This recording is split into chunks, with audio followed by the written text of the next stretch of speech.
السلام علیکم عزیز طلبہ و طالبات، آن لائن کلاسز میں خوش آمدید۔ عزیز طلبہ و طالبات، ہمارا جو آج کا عنوان ہے وہ مولوی ذکاء اللہ کا مضمون جھوٹے آدمی ہے۔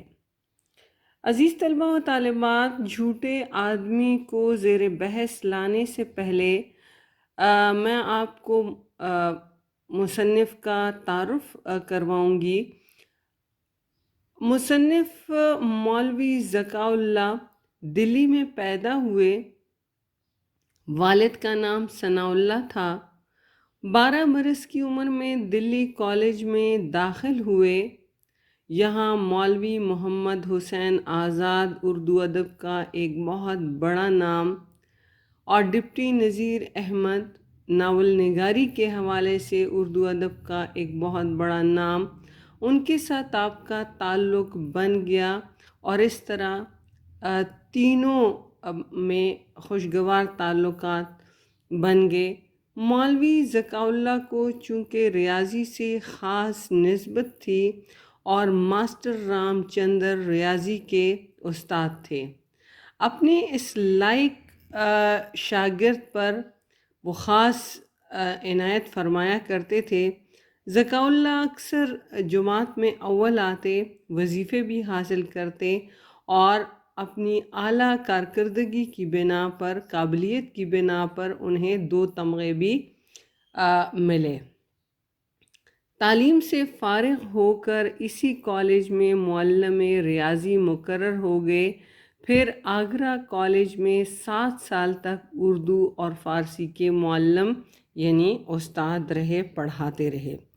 ان کی جو تصانیف ہیں اس میں تاریخ ہندوستان، کرزن نامہ، آئین کیسری، فرہنگ فرنگ وغیرہ شامل ہیں۔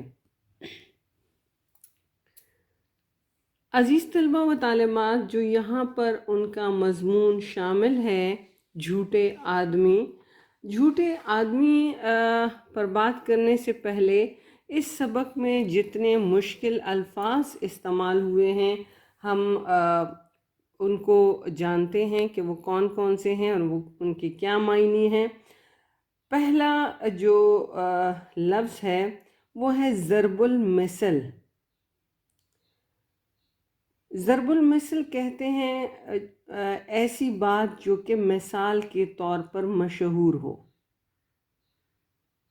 حافظہ، یاداشت،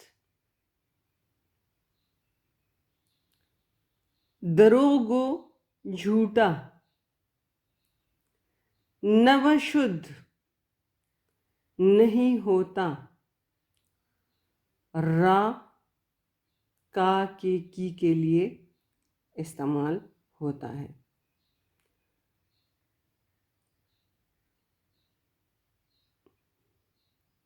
بنچ بیوپار یعنی کاروبار، لین دین۔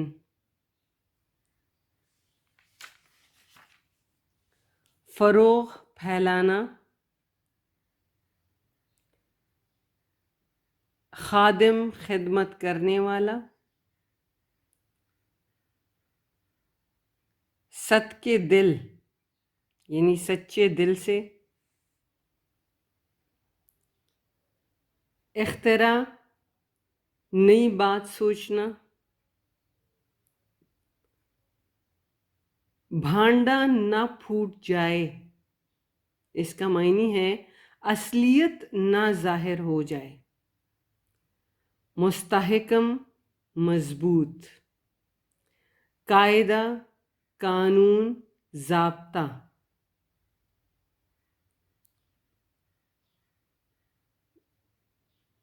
حکایت، پرانا قصہ۔ راستی، سچائی۔ کوائے عقلیہ، اعلیٰ قوتیں۔ رئیس، سردار۔ انوکھی، نئی، نرالا۔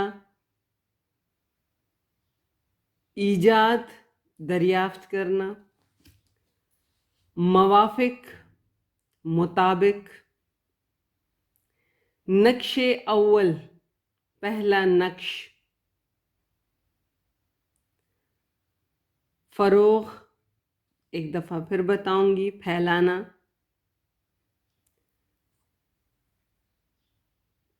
موافق، مطابق. صلح کل،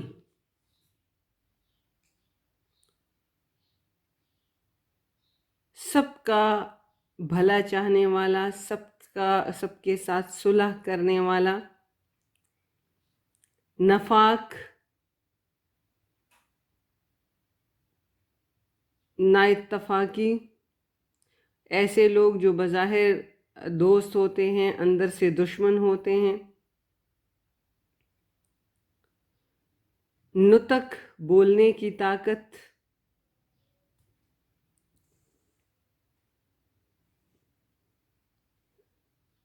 فریب، دھوکہ. کذب، جھوٹا. سرکشی، بات نہ ماننا.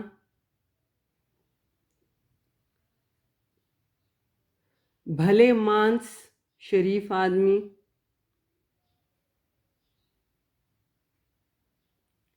عیب، خامی. شبہ، شک.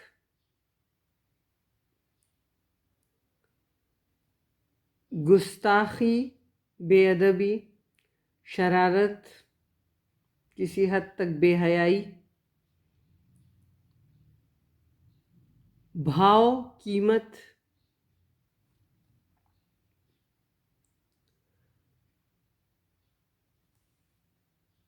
عزیز طلبہ و طالبات، اس سبق کے شروع میں ایک ضرب المثل مصنف نے کہی ہے کہ دروغ گو را حافظہ نبشد، جس کا ترجمہ ہے کہ جھوٹے آدمی کی یادداشت نہیں ہوتی.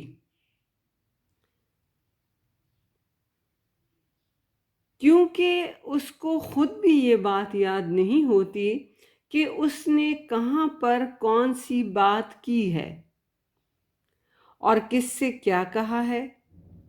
یہی وجہ ہے کہ وہ ایک جگہ پر ایک بات کرتا ہے اور دوسری جگہ پر اس سے مختلف بیان دے رہا ہوتا ہے. یعنی اسے یہ بات یاد ہی نہیں رہتی کہ پہلے اس نے کیا بات کہی اور اب وہ کیا بات کرنے جا رہا ہے. یعنی ایک جگہ پر ایک بات کرتا ہے اور دوسری جگہ پر اس سے مختلف بیان دے رہا ہوتا ہے. گویا جھوٹ بولنے کے لیے یادداشت کا اچھا ہونا بے حد ضروری ہے. اگر یادداشت اچھی ہوگی تو تب جھوٹ جو ہے وہ بولا جا سکتا ہے. کیونکہ جس کی یادداشت اچھی نہیں ہوتی وہ جھوٹ کا کاروبار نہیں کر سکتا. لہٰذا مصنف نے سبق کے بالکل شروع میں جو پہلی لائن ہے کہ ایک ضرب المثل مشہور ہے، دروغ گو را حافظہ نبشد، مگر عقل یہ کہتی ہے کہ جب آدمی کا حافظہ اچھا نہ ہو وہ جھوٹ کا منش بیوپار نہیں کر سکتا اور دروغ کو فروغ نہیں دے سکتا.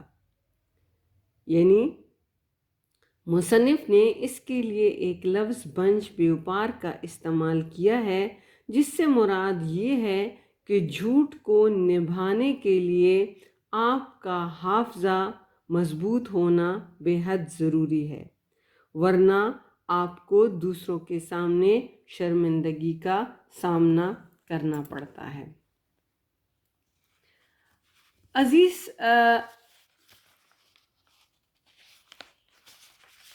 طلبہ و طالبات، مولوی ذکاء اللہ نے جھوٹ اور جھوٹ بولنے والوں پر اس سبق میں روشنی ڈالی ہے. پہلی بات جو انہوں نے سبق میں کہی ہے وہ اس سے پہلے بھی میں نے ذکر کیا کہ جھوٹے کا کوئی حافظہ نہیں ہوتا. حافظہ اگرچہ انسانی جسم میں سب سے اہم چیز ہے، لیکن جھوٹ بولنے والے کا حافظہ نہیں ہوتا. جس کی وجہ سے وہ اپنی باتوں اور اپنے وعدوں کو یاد نہیں رکھ سکتا۔ عزیز طلبہ و طالبات، مصنف نے یہاں پر جھوٹ بولنے والوں کی 2 اقسام بیان کی ہیں۔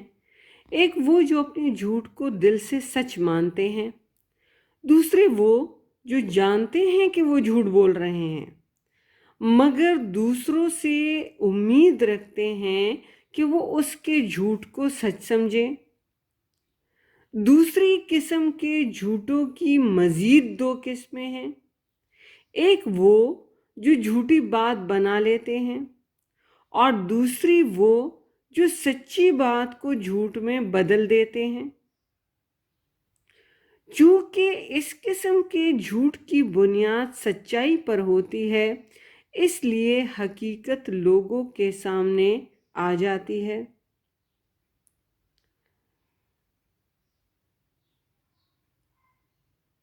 روزمرہ زندگی میں بہت سے افراد ایسے ہوتے ہیں جو موقع کی مناسبت سے بات بدلتے ہیں اور اپنی اسعادت کو وہ صلح کل کا نام دیتے ہیں۔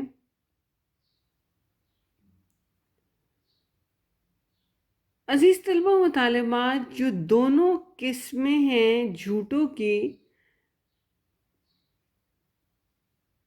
اس میں دونوں قسموں میں اس بات کا خدشہ ہوتا ہے کہ حافظہ نہ ہونے کی وجہ سے جھوٹ بنانے کی اصل وجہ جو ہے بھول جائے گی اور لوگوں کے سامنے حقیقت واضح ہو جائے گی۔ یہاں پر مصنف نے ایک اور بات بھی بیان کی ہے، اور وہ یہ ہے کہ ہم انسان، ہمارا آپس میں تعلق ہے اور وہ تعلق زبان کی وجہ سے ہے، یعنی نطق کے سبب ہمارا آپس میں تعلق ہے، ایک رشتہ ہے۔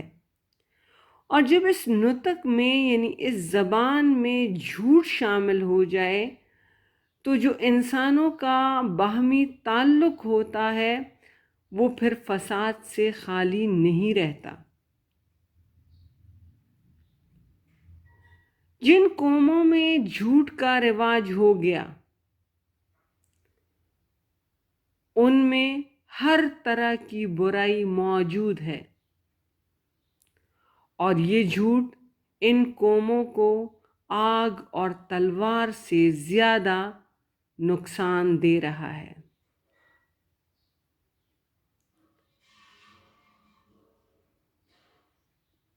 عزیز طلبہ و طالبات، یہ وہ اہم باتیں تھیں کہ جو مصنف نے اس سبق میں بیان کی ہیں، اور ساتھ میں انہوں نے ایک جو بات کہی ہے وہ یہ بھی ہے کہ بعض پیشہ ور ایسے ہوتے ہیں کہ جنہیں اپنے فائدے کے لیے جھوٹ بولنا پڑتا ہے۔ مثلاً دکاندار ہو گئے جو کہ چیزوں کا بھاؤ بتاتے ہیں، اکثر و بیشتر جھوٹا بتاتے ہیں۔ وکلاء ایسے مقدمات لیتے ہیں، جھوٹے مقدمات ان کو لڑنا پڑتے ہیں۔ تو ایسے جھوٹ کو نہ وہ خود بولنے والوں کو برا جانتے ہیں نہ اس کو لوگ برا سمجھتے ہیں۔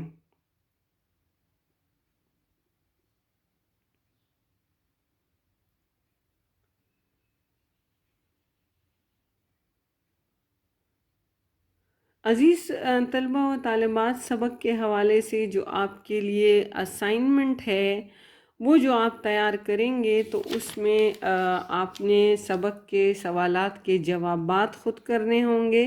اسی طرح سے آپ نے سبق کا خلاصہ بیان کرنا ہوگا۔ اہم نکات جتنے بھی اس میں بتائے گئے ہیں ان سب کو آپ نے نوٹ کرنا ہوگا اور پھر آپ نے اس کا خلاصہ لکھنا ہوگا۔